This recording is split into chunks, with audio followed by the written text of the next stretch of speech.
One more thing before I go into glam. This Epstein file shit, I have to, it's really frustrating to me because there are 3 million files, right? 3 million documents in the files, because over the course of however long this man has been doing these crimes, every email, every text message, everything, just in general about this man's life has been put into these files to scan for illegal activities, right? Every text message you sent to somebody. If you stole an apple from Walmart and you were on trial for stealing an apple from Walmart, is every person in your phone an accomplice? Is every person in your phone, is every email you sent to a person or speaking about a person, does that make that person complicit? Does that make that person a bad guy? No, it doesn't. And that's the same thing with the Diddy stuff. I told y'all, the media is so smart. They're gonna make you so distracted with celebrity names that you're not gonna focus on the problem. You think every party that Diddy ever threw was a freak off and people were fucking and slipping and sliding on baby oil? No! That man had birthday parties. That man had Easter gatherings. That man had Super Bowl parties. That man had Christmas parties, Halloween parties, regular parties. Kidnapping children is not what great nations do. We in America are misinformed. Reality shows have warped our idea of what a hero is, or what the truth is. If you take people like Jay-Z and Pusha T, they made their living killing our people, so how the fuck they gonna stand up? You know what I'm saying? You think they would ever tell the truth? No, if they told the truth, they'd go to jail. You know what I'm saying? So you have liars. You know, if you look at an interview from me from 10 years ago, everybody says, I love that interview. People didn't love it back then, though, because I was speaking to the future.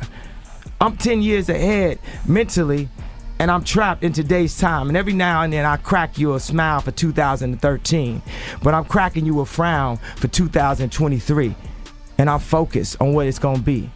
Just mark my words, as I'm Kanye West, you've seen my execution. The whole situation feels wild because the timing alone has people side-eyeing everything, and that's where Kanye West steps in like a siren going off in the middle of the night. Jay-Z's name popping up around discussions tied to newly released Epstein-related FBI files instantly sent the internet into detective mode. And before anyone could even process it, rumors started flying about movement behind the scenes. People noticed Jay trying to stay low, switching up appearances, keeping things tight, and that alone made the streets start whispering. In the middle of that chaos, Kanye's old rants, tweets, and interviews suddenly feel less random and more like warning shots that people ignored. Back then, most folks laughed it off, called him unhinged, said he was crashing out. But now those same clips are getting replayed with serious faces and captions like, "He tried to tell us." Kanye has always claimed there's a hidden power structure in the industry, a circle of elites protecting each other, and that once you're inside, you either play your role or get pushed out hard. We seen Diddy go down, we seen R. Kelly. Why does Jay-Z keep slipping through the cracks? That's the guy I'm waiting for. You're sending everybody to jail but Jay-Z, the damn ringleader. The only people brave enough to call this guy out is 50 Cent and Nicki Minaj. Where you at, Charlamagne? Say something. Where you at, Shade Room? What, Shade Room don't wanna, they deleting posts now? What are you afraid of? Who is this guy? Oh, that's right, he's a criminal. Didn't he stab his brother or something?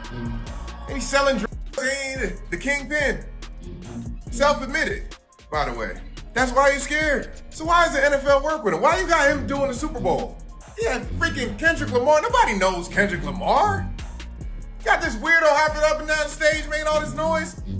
The music is trash.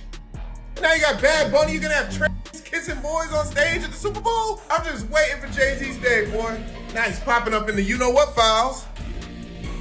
Come on now. What more do you need? You saw the music he had Foxy Brown singing when she was 16 years old. Tailor-made, the lay up in the shade, reminiscing on how I sex the best. Especially when I'm sipping Baileys, don't give a damn. I thought Foxy was like 16. That's all I'm saying. It sounds like you. All I'm saying is in this industry when we live in these glass houses. It seems like you got a question for Jay. This guy keeps slipping through the cracks. I'm just waiting for Jay Day. There's no vindication for me. because for 4 years, I've been screaming, not just Diddy, but Diddy and Jay-Z are monsters. And the victim-making machine kept going on. The Epstein files reopening conversations about powerful names has fans connecting dots that might not even be meant to connect. But the suspicion alone is enough to shake the room. Nobody is saying these files prove guilt, but they do prove proximity, influence, and how close certain circles really are. And that's where Kanye's warnings hit different. He's been saying for years that certain people move in silence, clean up narratives, and make problems disappear. Now, with millions of documents getting talked about, even if most of it is redacted or unclear, the idea that something big could surface has people watching every move Jay makes. Kanye's angle has always been about exposure, about ripping the curtain back and telling people that fame comes with invisible chains. The streets don't forget patterns, and when someone starts acting cautious right after headlines drop, it feeds the paranoia fast. Add Kanye's history of falling out with Jay, feeling betrayed, and accusing him of choosing power over loyalty. I think it is highly offensive for people who are smart enough to really know what's happening. Look, y'all talk all that about R. Kelly. Beyonce was on that island where they was kids. Damn!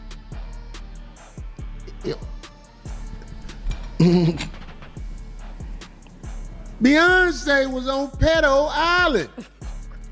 Beyonce and the camel. Yeah. They said she was in there like, uh-oh. Right. I hope I can go see her again. She was singing and look. If you like it, put your mouth on it. This is what I'm saying. It's like you give her a pass. You give her a pass. She can have a concert and everything after she's a known participant on Pedo Island. It's like people want to dismiss it. That's why you can't tell me nothing about what the media say about nobody. Yeah, exactly. Because the media is going to make a bad guy out of whoever they want to be the bad guy. Y'all don't see the lineup? Yeah, we see the lineup. I'm just waiting to see who's next. Jay-Z is setting Diddy up. Beyonce and Jay-Z are linked to Island. What? And suddenly this looks less like random noise and more like unresolved tension bubbling back up. Whether Kanye is right or just loud, the timing makes his old warnings feel uncomfortable. And that's enough to keep the conversation alive. What really keeps this story buzzing is how Kanye's past behavior lines up with moments like this, because he's always been early, reckless, and unapologetic when calling out people he feels are part of something shady.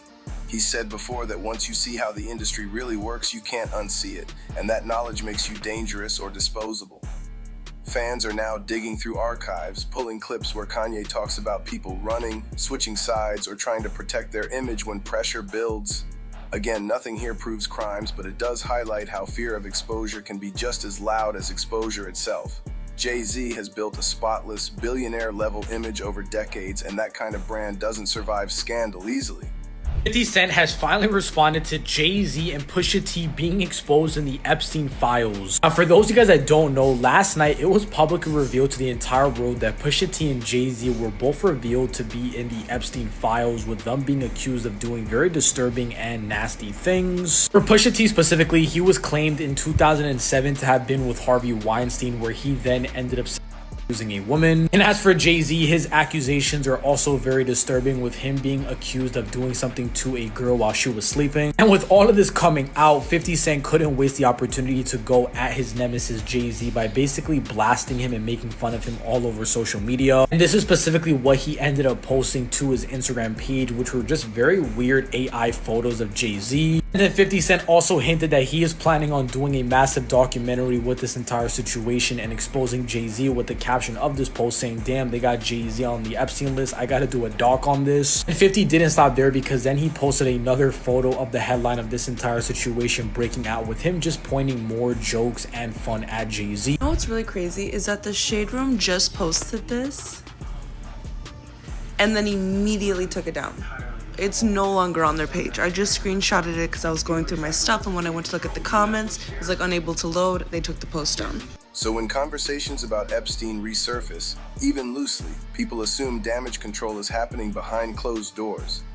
Kanye warning people to pay attention feels less like a direct accusation and more like him saying, watch how they move when heat shows up. The streets understand that silence can be strategic and distance can be intentional. Kanye's message has always been that power doesn't panic publicly, it moves quietly, and that's what fans think they're seeing now. Social media turned into a war room, breaking down body language, canceled appearances, and industry silence like it's evidence.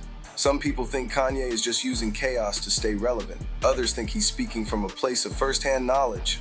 Either way, his voice adds gasoline to an already tense situation. If you take people like Jay-Z and Pusha T, they made their living our people, so how the fuck they gonna stand up for our people? You know what I'm saying? But we forget that because we love Jay-Z's music so much. We love Pusha's music so much, right? But you think they would ever, Beyonce had the best fit for somebody else? Yeah. You know what I'm saying? You think they would ever tell the truth? No, if they told the truth, they didn't go to jail. You know what I'm saying? So you have liars. Man. Liars are now the face of our culture. I met Jay-Z and I signed to Rock Nation. The first thing he told me to do is get plastic surgery. I'm not insecure because I would have got plastic surgery. People make it, they all can turn around and thank Beyonce because that's it. And enough is enough. Coming for everyone now. And even Adele, when she gets an award, she thanks Beyonce. Oh, I didn't want to drip myself in blood and cover myself and swim in goop, in black goop, and fucking like wear devil horns to fucking sell a record. Fuck that. Or be a witch, or be that, all of that. Fuck all of them. What makes this different is that Kanye doesn't warn in a calm way. He shouts, he spirals, he burns bridges, and that makes it easier to dismiss him. But history has shown that even messy messengers can stumble into uncomfortable truths. The Epstein files don't confirm anything about Jay-Z, but they reopened a door people thought was sealed forever. Kanye's warning feels like him saying the industry storm isn't over, it's just delayed. And when powerful names get nervous, they don't wait around to be questioned. They reposition, they lawyer up, and they protect the empire. That's why people think Kanye isn't telling anyone to believe rumors, but to watch reactions. In a culture where image is everything, the smallest shift speaks volumes. Whether this blows over or explodes later, Kanye's words are back in the mix, louder than before, and the streets are listening closely.